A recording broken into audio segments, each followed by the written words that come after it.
Windows Server creates several groups automatically. These are called default local groups, and they include well-known groups such as administrators, backup operators, and remote desktop users. Windows Servers creates additional groups automatically in a domain, both in the built-in container and the user's container, including domain admins, enterprise admins, and schema admins. Default groups that provide administrative privileges. A subset of default groups has significant permissions and user rights related to the management of ADDS. Because of their rights, they are protected groups. Protected groups are described later in this topic. The following list summarizes the capabilities of these groups. Enterprise admins in the user's container of the forest root domain.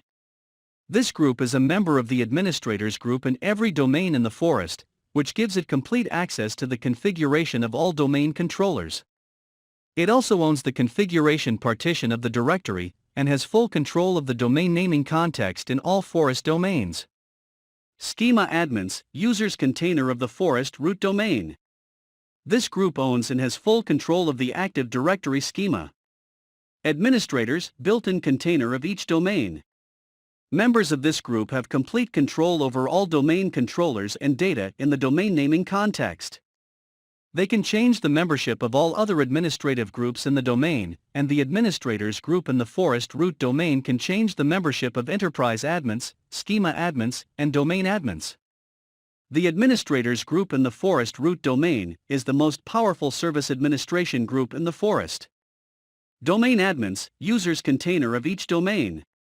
This group is added to the administrators group of its domain. It therefore inherits all the capabilities of the administrators group. It is also, by default, added to the local administrators group of each domain member computer, thus giving domain admins ownership of all domain computers. Server operators, built-in container of each domain. Members of this group can perform maintenance tasks on domain controllers. They have the right to sign in locally, start and stop services, perform backup and restore operations, format disks, create or delete shares, and shut down domain controllers. By default, this group has no members. Account operators, built-in container of each domain. Members of this group can create, modify, and delete accounts for users, groups, and computers located in any OU in the domain, except the domain controller's OU, and in the users and computers containers.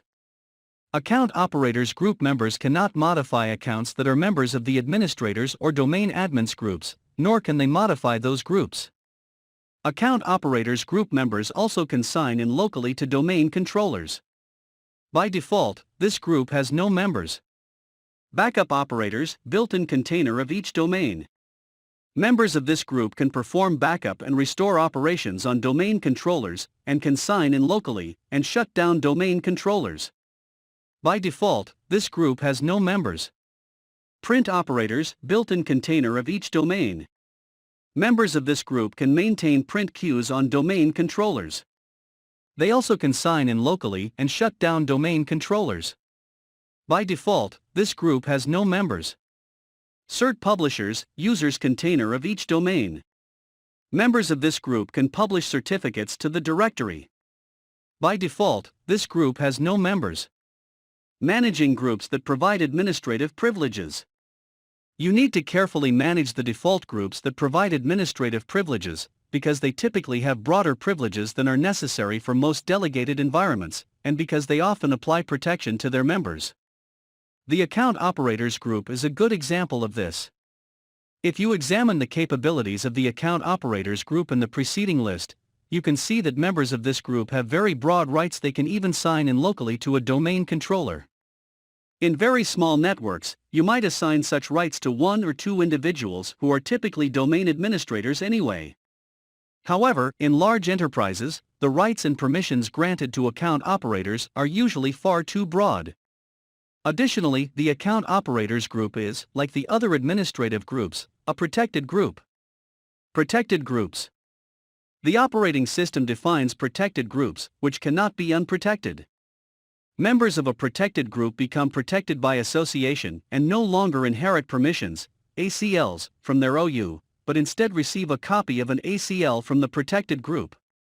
This protected group ACL offers considerable protection to the members. For example, if you add Jeff Ford to the account operators group, his account becomes protected. The help desk, which has rights to reset all other user passwords in the employee's OU, cannot reset Jeff Ford's password. Protected groups include account operators, administrators, backup operators, cert publishers, domain admins, enterprise admins, KRBTGT, print operators, read-only domain controllers, replicator, server operators, custom groups. You should avoid adding users to the groups that do not have members by default: account operators, backup operators, server operators, and print operators. Instead, create custom groups to which you assign permissions and user rights that achieve your business and administrative requirements. For example, Scott Mitchell should be able to perform backup operations on a domain controller, but should not be able to perform restore operations that could lead to database rollback or corruption. In addition, Scott should not be able to shut down a domain controller, so do not put Scott in the backup operators group. Instead, create a local group and assign it only the backup files and directories user right, and then create a global group and add Scott as a member. Then add that global group to the local group.